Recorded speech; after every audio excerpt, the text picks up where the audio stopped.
안녕하세요. 저는 현재 행복한 결혼식을 앞둔 30대 예비 신랑입니다.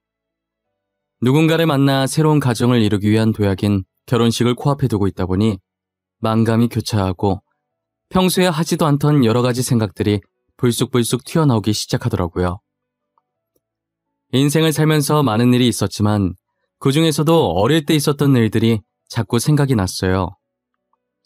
제 성격이 밝은 편이라 다들 제가 인생을 아무 걱정 없이 순탄하게만 살아온 줄 아세요. 학벌도 좋고 번듯한 직업에다 매사에 웃는 얼굴을 띠고 있으니 그런 오해들을 많이 하시곤 했죠. 눈에 보이는 게 전부가 아닌 것처럼 저 또한 겉모습에서 보이는 것이 전부가 아니에요. 저도 어릴 적 다른 친구들이 겪어보지 못했을 많은 것들을 겪어오며 이 자리까지 오게 된 거죠. 당시엔 엄청 힘들었지만 커서 이렇게 돌이켜보니 만약 그때가 없었다면, 정말 순탄하게만 자라왔다면 제가 이렇게 잘 자랄 수 있었을까 싶은 생각이 많이 들어요. 저를 반듯하게 클 수 있게 만들어준 저의 어릴 적 추억들을 이곳에 잠시 꺼내보려고 합니다. 저는 부유하지도 그렇다고 가난하지도 않은 지극히 평범한 가정 속에서 자랐어요. 어머니와 아버지는 가족밖에 모르시는 분들이셨고 늘 사랑으로 저를 보살펴 주셨어요. 저희가 부자는 아니었지만 넘치는 정으로 마음만큼은 누구보다도 부자였던 가족이었죠. 그렇게 사랑이 넘치고 웃음이 끊이질 않던 저희 사이에 금이 가기 시작한 건 제가 초등학교 5학년이 됐을 무렵 익명의 누군가로부터 온 우편 때문이었어요. 당시 저는 방 안에서 자고 있었는데 아침부터 거실에서 어머니 목소리가 크게 들리더라고요. 평소 부모님께서 잘 싸우지도 않을 뿐더러 어머니가 화내시는 경우가 그렇게 드물거든요. 그래서 저는 소리 지르는 어머니의 목소리에 놀라서 자다가 거실로 뛰쳐나갔어요. 어머니 발밑에는 서류 봉투가 떨어져 있었고 어머니 손에는 사진 몇 장이 쥐어져 있었어요. 어머니는 손에 든 사진을 흔들면서 아버지께 따지고 계셨어요. 당신, 이게 뭐예요? 이 사진들. 이거 다 뭐냐고요? 옆에 있는 이 여자는 누구예요? 당신 설마 그동안 딴 년 만나고 다녔던 거예요? 그래, 맞아. 안 그래도 나 당신한테 이혼하자고 말하려고 했어. 어떻게 말해야 하나 고민하던 찰나였는데 잘 됐네. 이렇게 알게 된 거 우리 이혼하자. 진짜 미쳤어요? 저 절대 이혼 못 해줘요. 내가 누구 좋으라고 이혼해줘요? 당신 지금 제정신 아니야. 미쳐도 단단히 미쳤어. 어떻게 나한테 이래, 어떻게? 우리 더 이상 재질 끌지 말고 그냥 깔끔하게 이혼 도장 찍자. 계속 이렇게 살아봤자 서로한테 좋을 것 없잖아. 안 그래? 아니요. 전 절대 이혼 못해요. 나 버리고 딴 년이랑 잘 사는 꼴? 저 절대 못 봐요.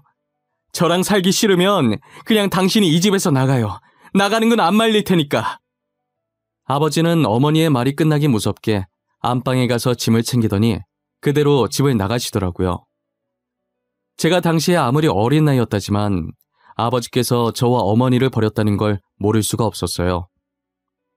어머니께서는 아버지가 짐을 싸서 나가는 뒷모습을 보다가 문이 완전히 닫히고 나서야 들고 있던 사진을 내팽겨치고 그 자리에 주저앉아 엉엉 우셨어요. 저는 도대체 무슨 사진인가 싶어 바닥에 떨어진 사진을 조심스럽게 제 쪽으로 끌어당겨서 봤는데 남자 한 명과 여자 한 명이 마주보고 앉은 게 아니고 나란히 앉아있는 그런 사진이더라고요.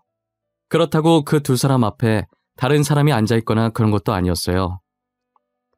저는 왜 저렇게 앉았는지 조금 특이하다고 생각했고 이게 진짜 불륜이 맞나 의심이 들었어요.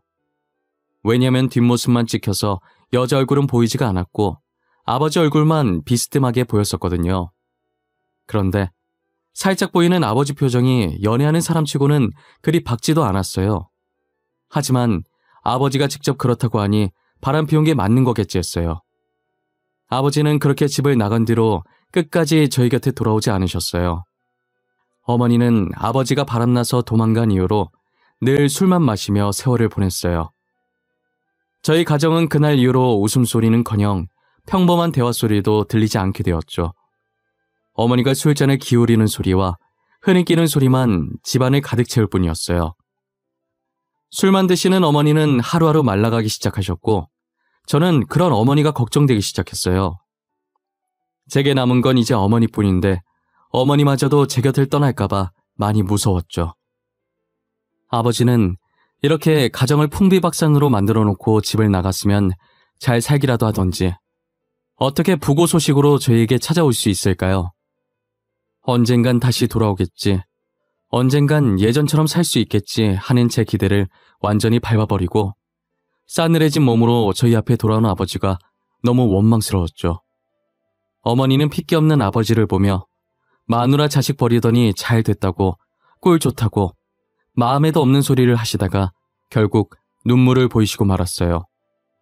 의사 선생님이 말하길 아버지의 사망 원인은 혈액암이었어요. 혈액암은 지금도 완치하기 까다로운 병인데 지금보다 의학 기술이 떨어지는 그 당시에는 어땠을까요? 아마 저희가 아버지께서 병에 걸린 걸 알았더라도 약으로 생명을 연장시킬 방법뿐이었을 거예요. 어머니는 가족을 버린 아버지가 미울 만도 한데 장례식을 다 챙기더라고요. 저 같았으면 괘씸해서 모르는 사람인 양 못 본 척하고 지냈을 것 같은데 말이에요. 지금 생각해보면 절대 그랬으면 안 되는 행동이었는데 저는 어린 마음에 장례식을 다 마치고 집에 와서 어머니한테 투덜거렸어요. 가족 버리고 집 나간 사람 뭐가 이뻐서 바보같이 장례식까지 다 챙겨주는 거야? 엄마 진짜 자존심도 없어? 사람이 왜 이렇게 답답한 거야? 지석아, 아빠 너무 미워하지 마. 그래도 널 태어나게 해주신 분이잖아. 아빠도 다 사정이 있어서 그러셨을 거야. 사정? 무슨 사정? 얼마나 대단한 사정이길래 가족을 버려? 나는 사정이 있든 없든 우리 이렇게 만든 아빠 미워. 미워 죽겠어. 제 머리를 쓰다듬으면서 아버지가 사정이 있어서 그랬을 거라고 하는 어머니가 너무 답답했어요. 더는 어머니 말이 듣고 싶지 않아 먼저 제 방으로 들어가 버렸죠.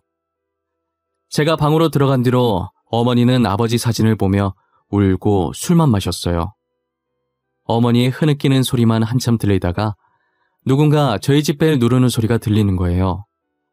어차피 어머니는 오느라 정신이 없을 것 같아서 제가 나가서 확인했는데 평소 저희 부모님과 친했던 아버지 동네 친구분이 찾아오셨더라고요. 저희 집에 자주 오셨던 아저씨라 저와도 친한 사이였어요. 아저씨는 문 열자마자 저를 안아 올리고선 어머니부터 찾았고 제 손끝이 향하는 곳을 보더니 그러고 있을 줄 알았다는 듯 한숨을 쉬고 어머니께 다가가시더라고요. 저를 내려놓고 손에 들려있던 비닐봉지에서 치킨을 꺼내 어머니 앞에 내밀었어요. 아저씨는 억지로 어머니 손에 치킨을 들려주셨고 곧이어 제 손에도 치킨을 쥐어주셨어요. 저는 치킨을 맛있게 먹었고 어머니는 가만히 쥐고만 계셨어요. 아저씨는 전혀 먹을 생각이 없어 보이는 어머니께 치킨 먹기 전까지 안 간다고 말하셨고 정말 안 나갈 요량으로 버티고 계시자 어머니는 한숨을 쉬더니 어쩔 수 없이 드시기 시작하셨어요. 그리고 아저씨께서는 제 머리를 쓰다듬으시면서 어머니 많이 힘들 거라고 장남인 제가 어머니 좀 잘 보살펴달라고 하시더라고요. 어린 저한테 이런 부탁해서 미안하다고 하시면서요. 아저씨는 그 뒤로도 저녁 먹을 시간만 되면 저희 집에 오셨었어요. 아마도 회사에 출근하고 퇴근을 저희 집으로 하시는 것 같았어요.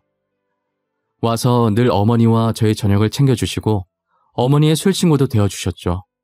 그러다 아예 저희 집 옆으로 이사까지 오셨더라고요. 아무래도 셋이 많이 친했던 사이라 술만 마시는 어머니가 걱정되던 모양이었어요.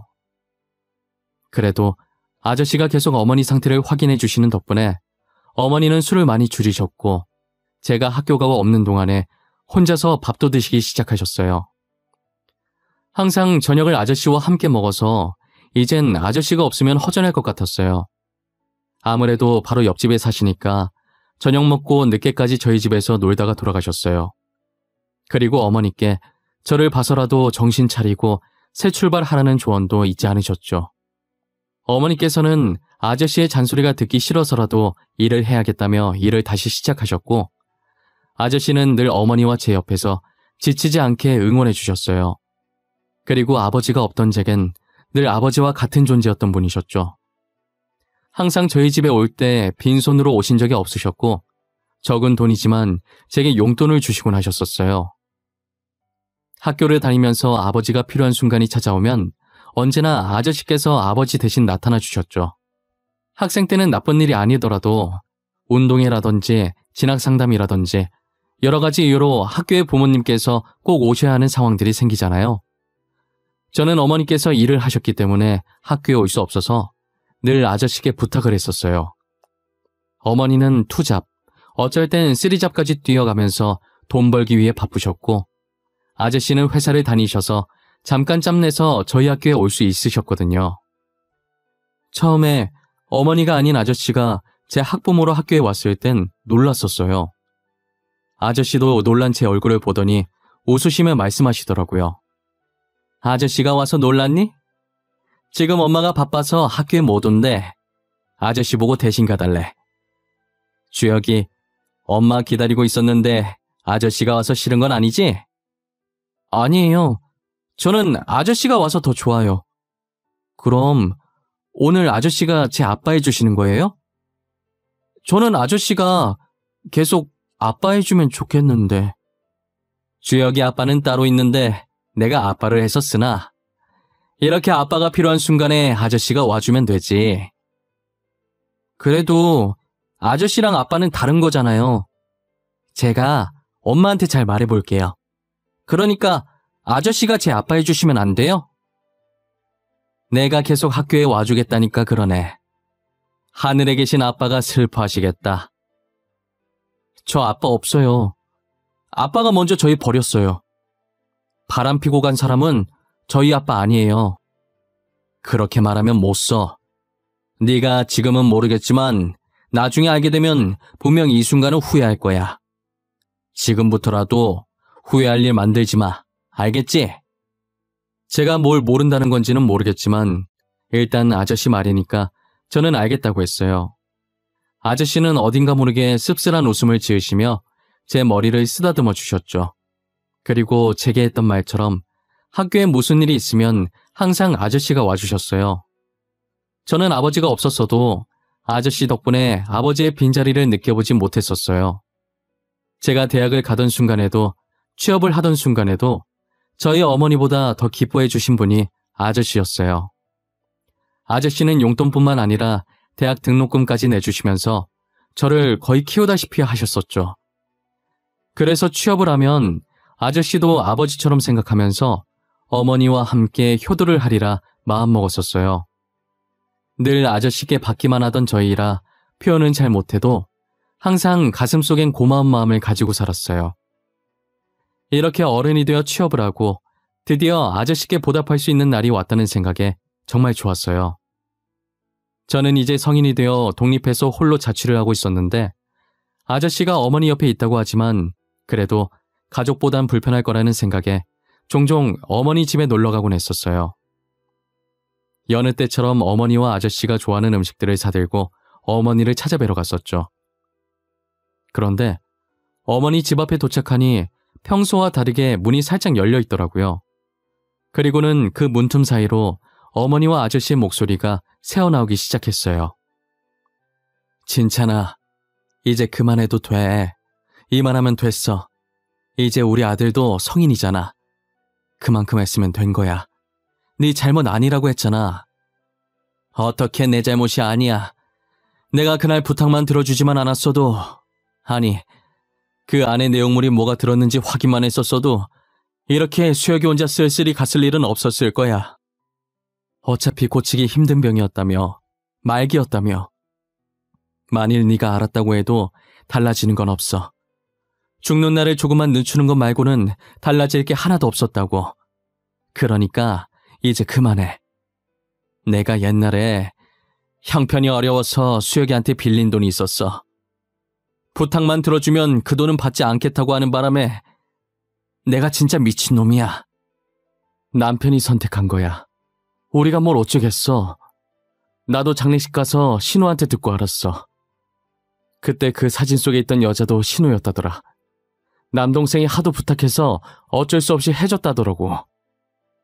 알고 보니 저희 아버지가 도망갔던 그날 아버지 불륜 증거가 들어있는 서류 봉투를 집 앞에 두고 간 건 저희 부모님의 동네 친구이자 저에겐 아버지와 같았던 아저씨였어요. 아버지께서는 살 날이 얼마 남지 않았다는 것을 직감하시고 저희가 슬퍼하지 않게 정을 떼놓으시려고 일부러 고모와 불륜인 척 짜고 사진을 찍은 것이었죠. 그리고 그 사진이 든 서류 봉투를 아저씨께 건넨 것도 아버지셨어요. 아저씨는 당시 아버지에게 빌린 돈이 조금 있었고 형편이 어려워서 조금씩 갚고 있었나 봐요.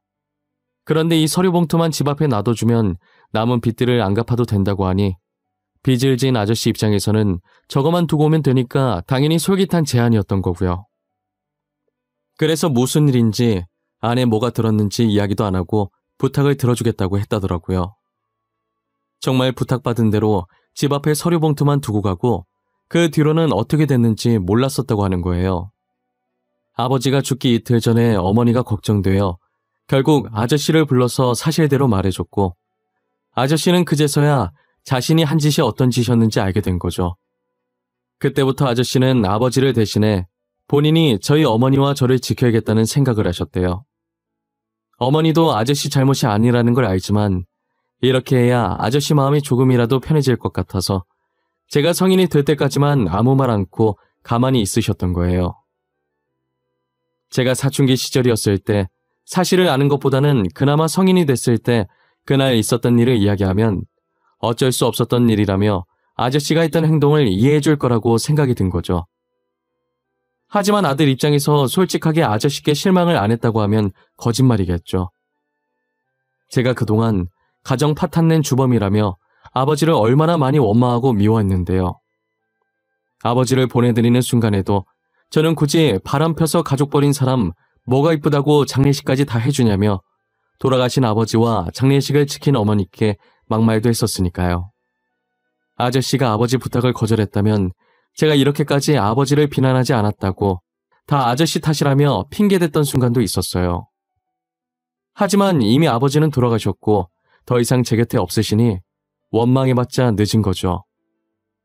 그리고 아저씨께서 늘 아버지를 대신해온 노력을 알기에 모질게는 못하겠더라고요.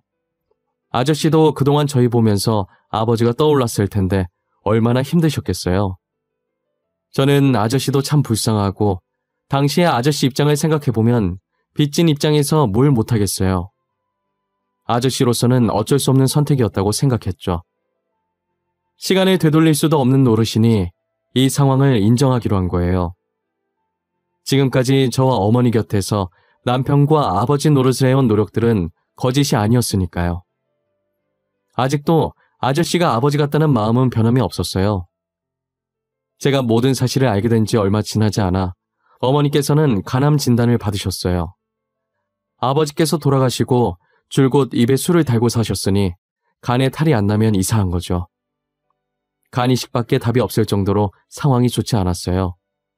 제가 간을 드리려고 해도 어머니는 받을 생각을 하지 않으셨죠. 저와 어머니께서 간 이식으로 한참 다투고 있을 때 간 기증자가 나타난 거예요. 어머니는 간 기증자가 전 줄 알고 제 등짝을 때렸고 놀란 간호사는 아드님 아니라고 다른 기증자가 나타난 거라고 저희 어머니를 말리기 시작했어요.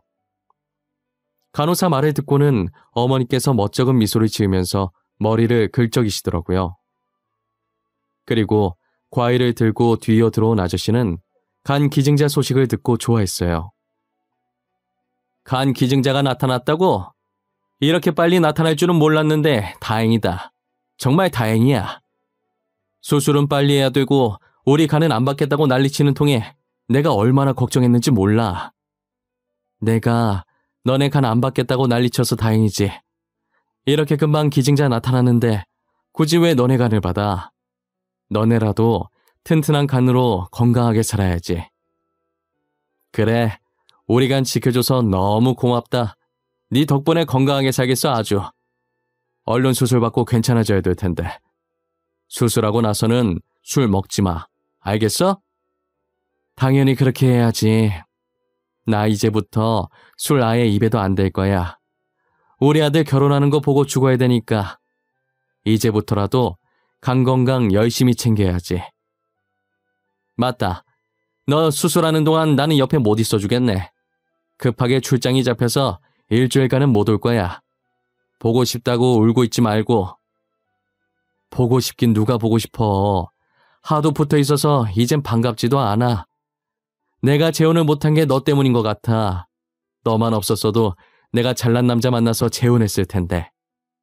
어머니는 기증자 생겼다는 기쁨에 아픈 것도 잊으셨는지 이내 아저씨와 장난을 치기 시작하셨어요. 아저씨는 늘 심각한 일에도 저희 걱정을 덜어주시려고 이런 식으로 장난을 치곤 했어요.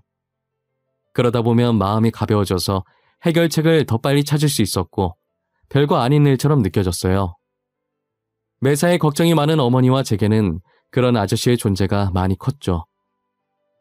어머니의 수술날 말씀처럼 출장에 갔는지 아저씨께서 보이지가 않았어요. 저희 얼굴은 안 봐도 전화는 바로바로 받으셨던 분인데 전날부터 전화도 안 받으시더라고요. 어머니를 먼저 수술실로 보내고 다시 한 번 더 전화를 했는데 여전히 안 받으셔서 일을 하느라 안 받는 건가 싶은 생각에 신호음만 가는 전화를 끊었어요. 전화를 끊고 앞을 봤는데 어머니께 간을 기증한 사람으로 보이는 환자가 뒤이어 수술실로 들어가려고 준비 중이더라고요. 저는 무심결에 침대 위에 환자 얼굴을 쳐다보게 됐는데 굉장히 낯익은 얼굴이 침대에 누워있는 거예요. 저를 발견하고 살짝 미소를 띈 그 환자는 저희에게 출장을 간다고 했던 아저씨였고 제가 무어라 말을 꺼내기도 전에 수술실로 들어가 버렸어요. 간을 안 받겠다고 난리치는 어머니 몰래 아저씨께서 간 검사를 받고 익명으로 간 이식을 해주신 거죠. 아저씨는 아버지께 진 빚을 갚기 위해 저희 옆에 붙어 계셨지만 저희를 향한 마음은 자신의 간까지 망설임 없이 내어줄 만큼 진심이셨어요. 다행히 두 분의 수술은 성공적으로 끝났고 회복도 빠르고 좋았어요. 어머니께서는 나중에 아저씨께서 간을 기증해 주신 걸 알고서는 간호사에게 간을 다시 꺼내달라는 말도 안 되는 소리를 하셨고 아저씨는 기가 찬다는 표정으로 보고 계셨어요. 그 모습을 가만히 지켜보는데 어머니도 혼자시고 아저씨도 결혼을 안 하셔서 혼자라 남은 인생 두 분이서 이렇게 장난도 쳐가면서 같이 지내면 어떨까 싶더라고요. 그래서 진심 반 농담 반 담아서 같이 살면 안 되냐고 여쭤봤어요. 두 분은 언제 봐도 사이가 참 좋아. 맨날 저렇게 싸울 것처럼 장난은 치는데 안 싸우잖아. 이참에 둘이 같이 사는 거 어때요? 어차피 아저씨 우리 엄마 집에 퇴근하잖아요. 차라리 욕을 해 이거사. 어디서 말 같지도 않은 소리야. 내가 매번 얘 저녁상 차리는 것도 귀찮아 죽겠는데 같이 살면 아침도 차려줘야 하잖아. 너도 아침 먹잖아. 거기에 숟가락만 하나 더 얹어주면 되겠구먼. 누가 보면 상다리 부러질 정도로 차려주는 줄 알겠어. 아저씨도 괜찮아 하시는 것 같은데 그냥 살림 합쳐요. 둘 다 이제 나이도 있는데 혼자보단 둘이 낫지. 안 그래요? 제 말에 아저씨는 싫은 눈치가 아니셨지만 어머니는 조금 고민이 되는 눈치더라고요. 그래서 제가 몇 번 푸시해줬고 어머니께서는 골똘히 생각해 보시더니 아저씨랑 살면 심심해할 것 같진 않다고 하시면서 괜찮은 반응을 보이셨어요. 저는 어머니 생각이 바뀌기 전에 얼른 몰아붙여야겠다는 생각에 그 뒤로는 두 분 혼인신고를 재촉했고 결국 제 성화에 혼인신고를 하시고 살림을 합치셨어요. 제 예상대로 두 분은 티격태격 하시면서도 재미나게 사시더라고요. 고향 친구라서 그런가 말도 잘 통하시는 게 진작에 잘되게 밀어드릴 걸 그랬다고 조금 후회했어요. 이제라도 쓸쓸하지 않게 남은 인생 지금처럼 싸우지 않고 재미나게 보내셨으면 했죠.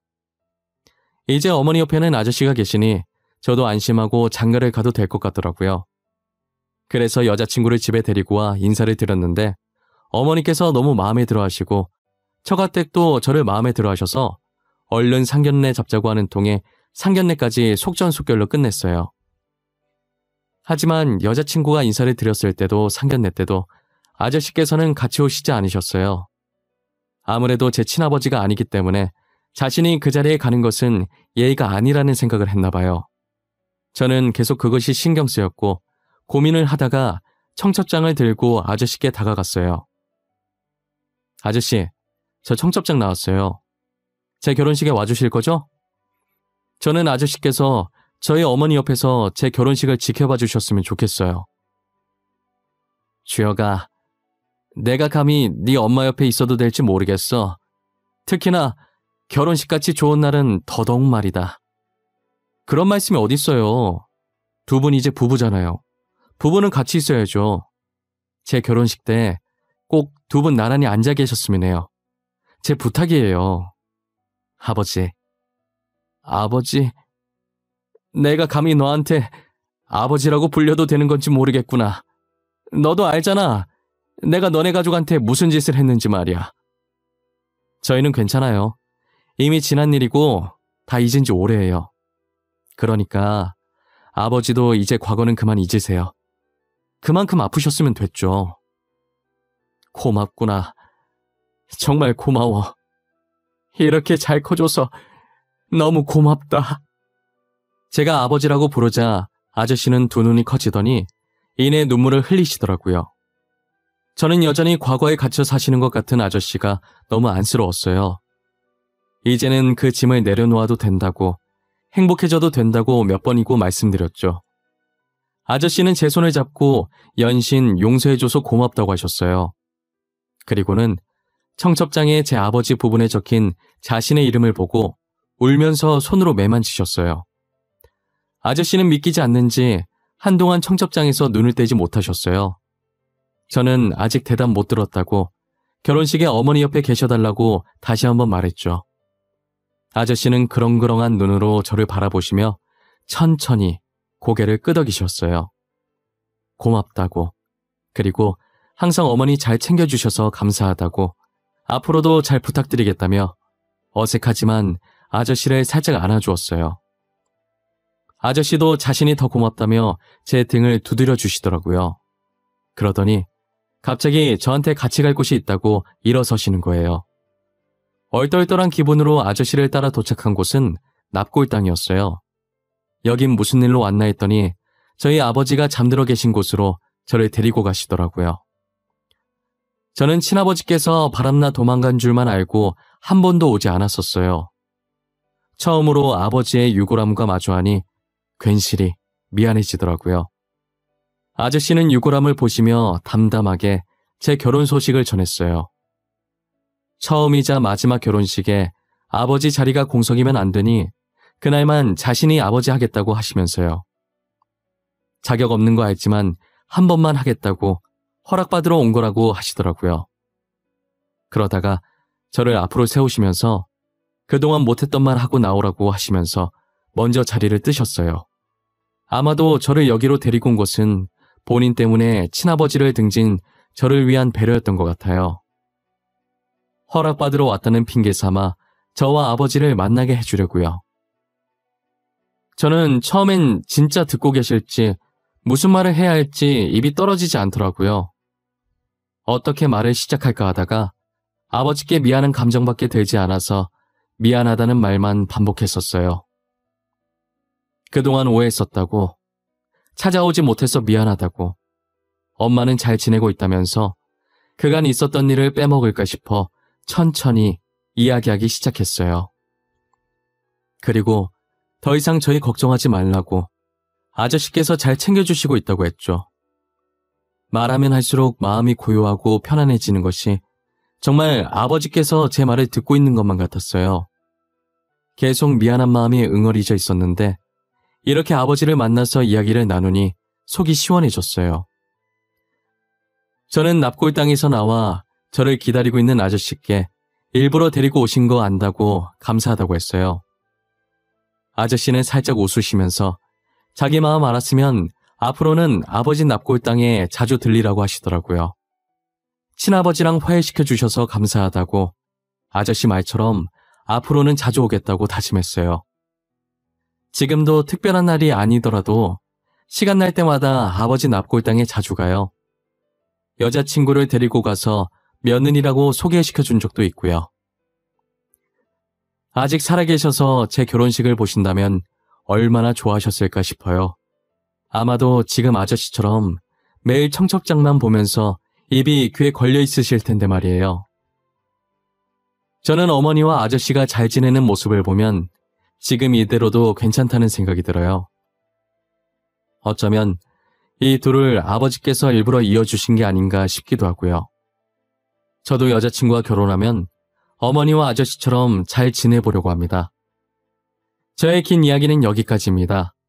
제 이야기를 들어주신 모든 분들께 감사하다는 말씀을 드리고 싶고 늘 건강하고 행복만 가득하시길 빌고 또 빌겠습니다.